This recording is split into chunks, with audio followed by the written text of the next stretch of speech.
Vamos entrar no clima de mata-mata? Eu falei de mata-mata, já lembrei o quê? Do Japão, que é o nosso próximo adversário, segunda-feira.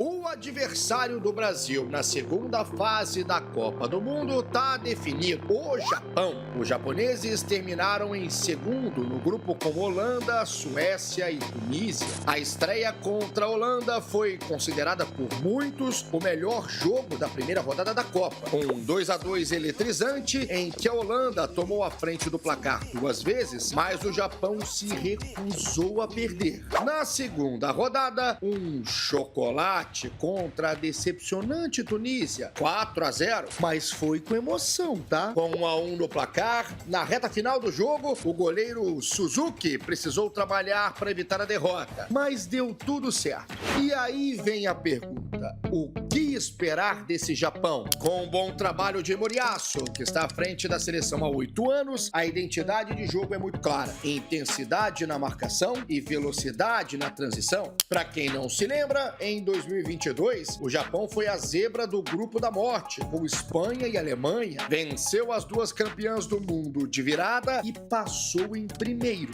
O equilíbrio coletivo é a principal arma, mas é bom ficar de olho em destaques individuais, como Kamada, Nakamura e Ueda. Na história, o retrospecto é pra lá de favorável pro Brasil: 11 vitórias, 2 empates e só uma derrota. Derrota essa por 3-2 no último encontro entre as seleções, ano passado. Em Copas do Mundo, esse vai ser o segundo duelo entre Brasil e Japão. E o primeiro nos traz boas memórias: 4-1 em 2006, um show de Ronaldo. Na próxima segunda-feira, essa história ganha um novo capítulo. Alguma preferência de adversário na próxima fase? Japão, Holanda, talvez uma Suécia, sei lá?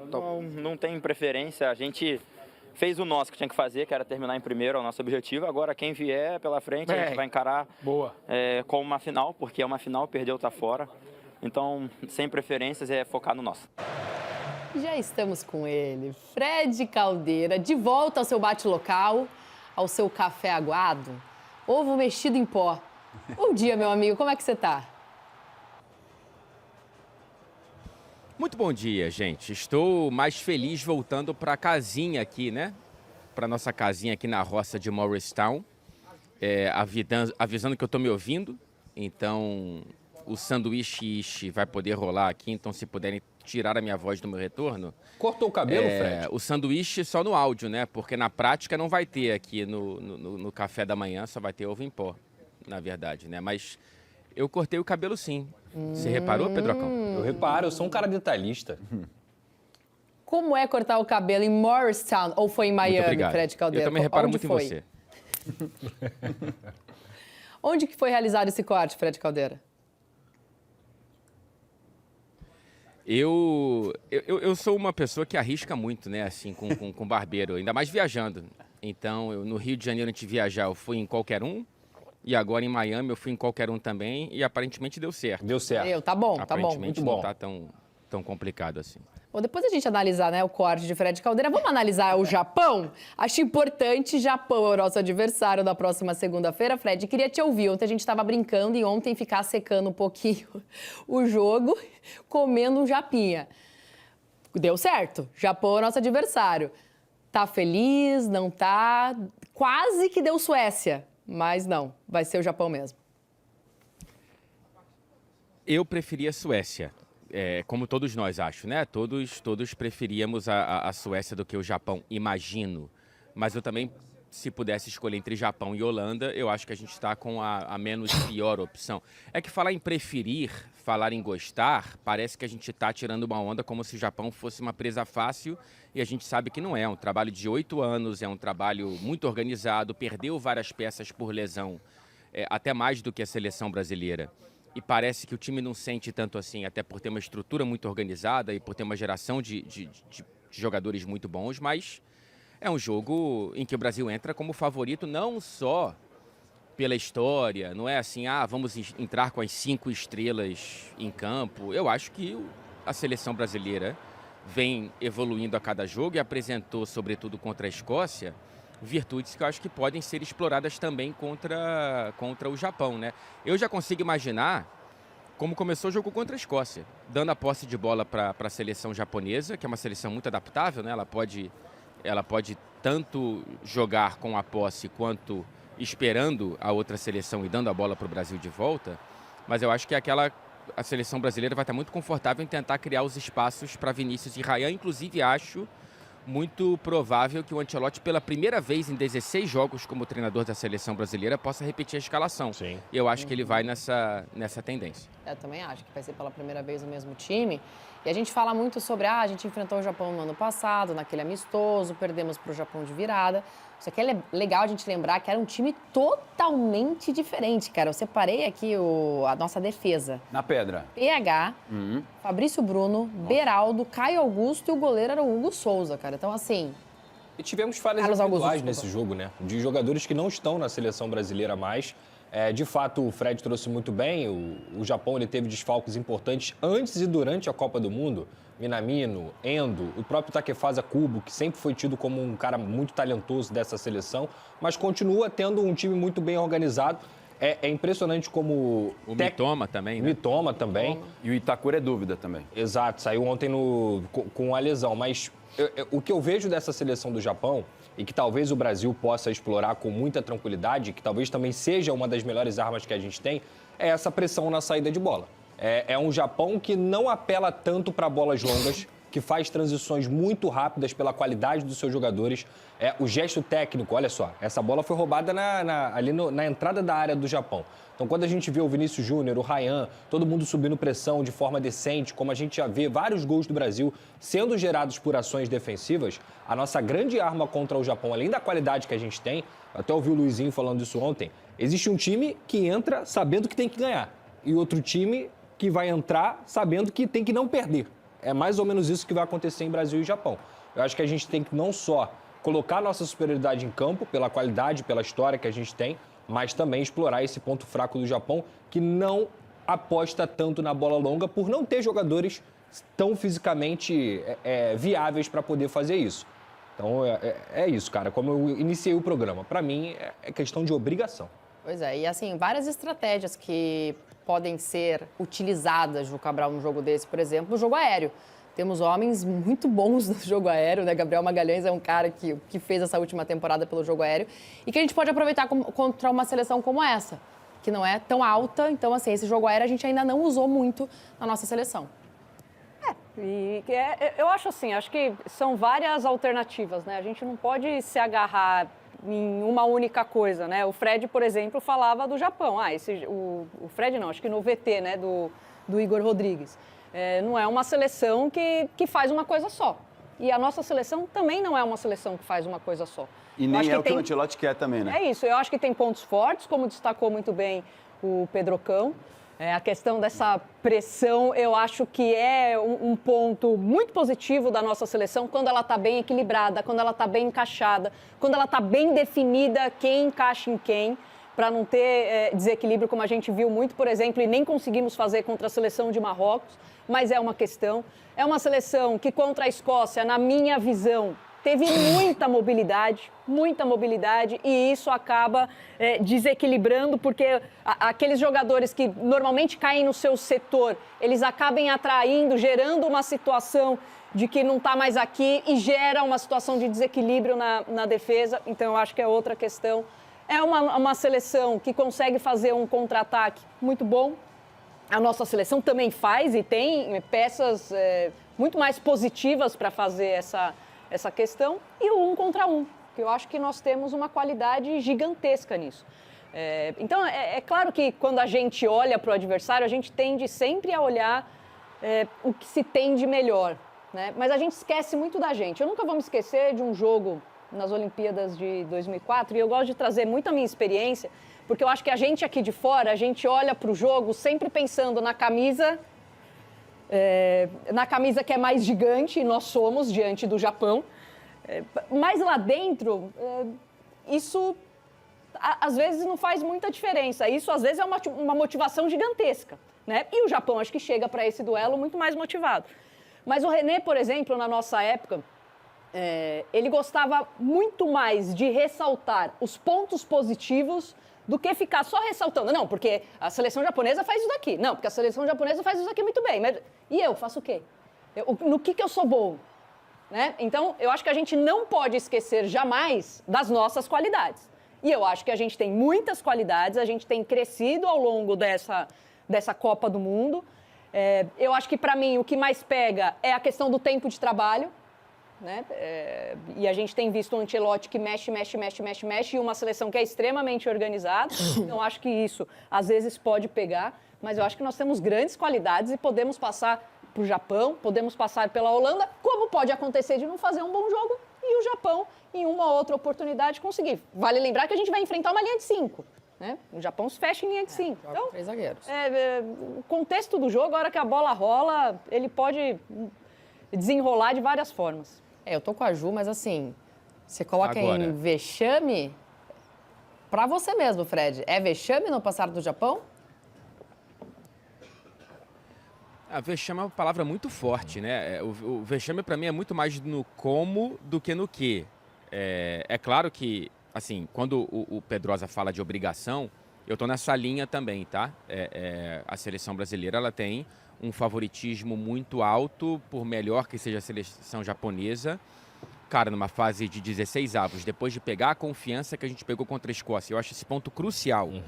Eu até falo na transmissão, dava para ver no semblante dos jogadores da seleção brasileira que foi o nosso melhor começo de jogo também, né?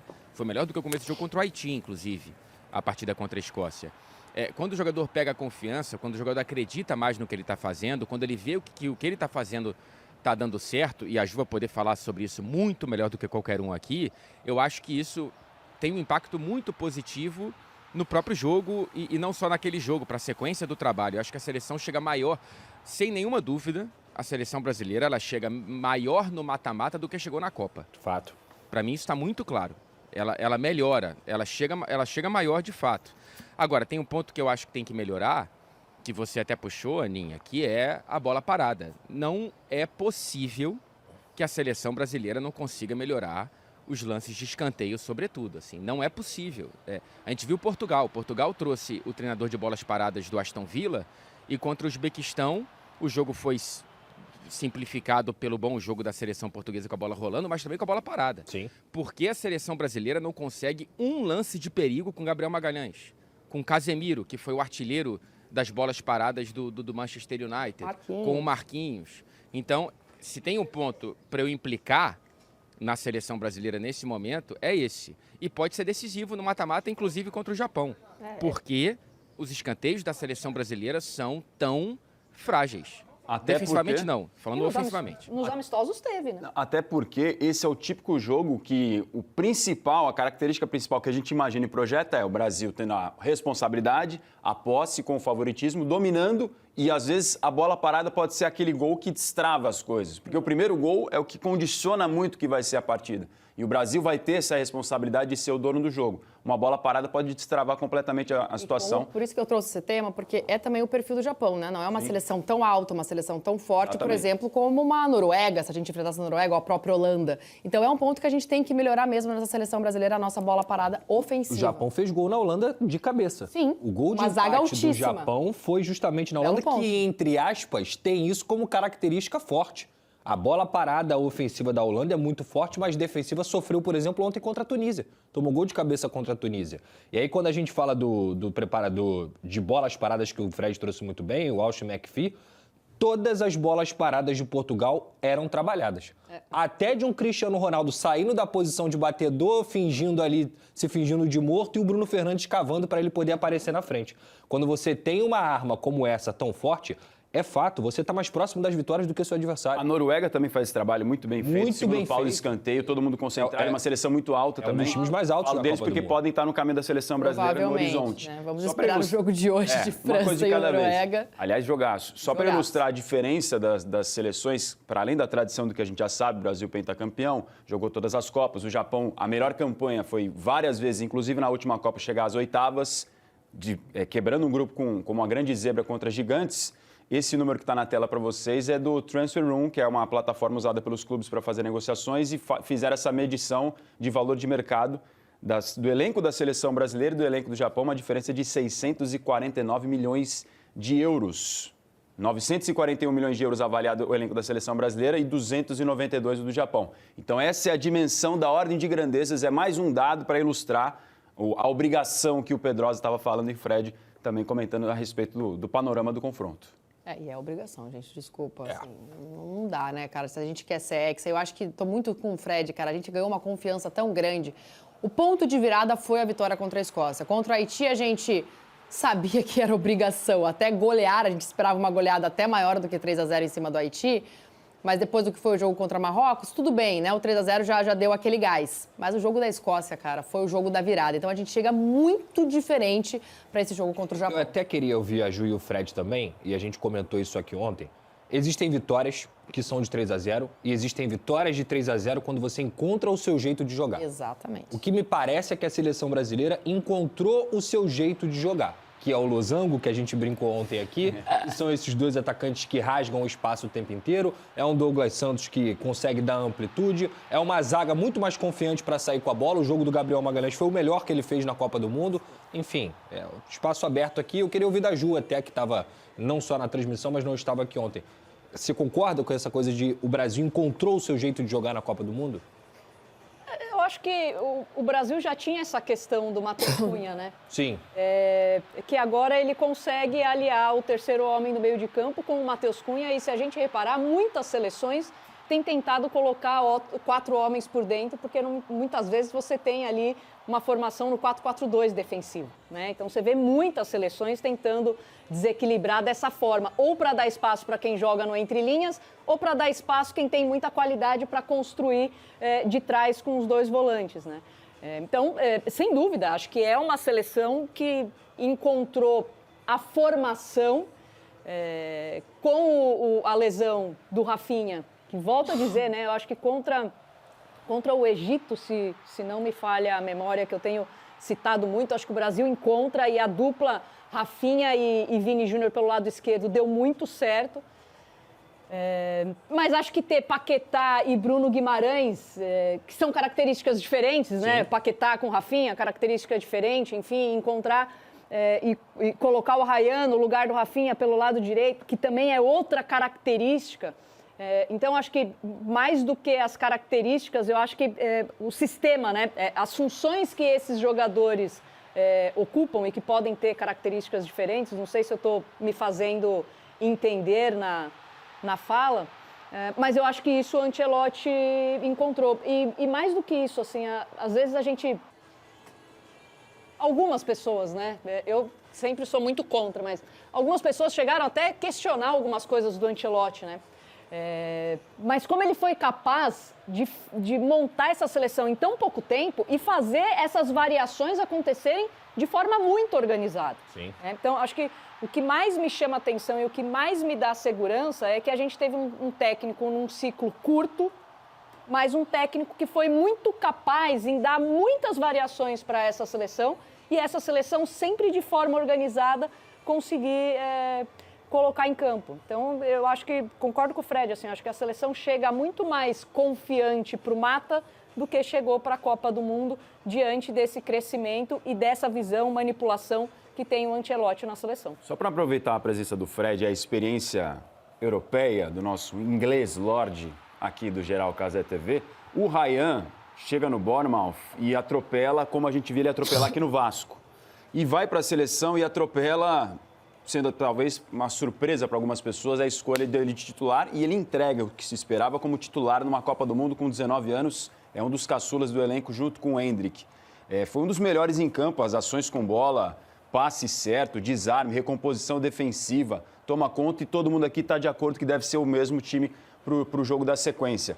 Para além da mudança de atuação de Bruno Guimarães e Matheus Cunha, que jogaram demais, mas aí falando de mudança de peça, que é a entrada do Ryan, como é que foi para você, Fred, ver esse cara atropelando e jogando com uma naturalidade com a camisa da seleção de titular? Pois é, cara, o Ryan é muito especial, né?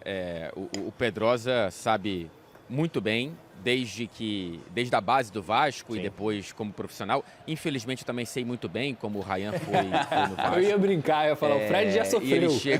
E ele chega no Bournemouth. Pois é. Ele chega no Bournemouth e ele Eu não tinha nenhuma dúvida de que ele seria titularíssimo do Bournemouth, até porque ele chega para repor o Semenyo, que sai no meio da janela também, no meio da temporada também, na janela de meio da temporada lá na Inglaterra. Só que ele consegue fazer mais do que eu pensava, porque ele não vira só titularíssimo, ele vira um pilar, ele vira... Quando você percebe que o moleque chega no time e os jogadores do time começam a procurá-lo muito nas situações de pressão, é porque ele já consegue transmitir uma confiança de que a bola não vai morrer nele, de que ele vai dar sequência às jogadas. E ele conseguir fazer isso, saindo do Brasileirão para a Premier League, e fazer isso no jogo de Copa do Mundo como titular, um jogo importante, com 19 anos de idade, acho que dá a dimensão do quanto ainda é um garoto, mas é um garoto que consegue matar no peito essa responsabilidade. Foi um grande jogo do Ryan. É claro que a projeção do Rafinha era muito alta pelo que ele fez, mas eu vejo nessa atuação do Ryan melhor do que qualquer uma do Rafinha nessa Copa do Mundo. A amostragem é pequena, é verdade, mas o Ryan, ele melhora o lado direito da seleção brasileira. Só aqui na Casa TV você tem tudo da Copa do Mundo. Então aproveita, deixa o like e se inscreve. Gostou do vídeo?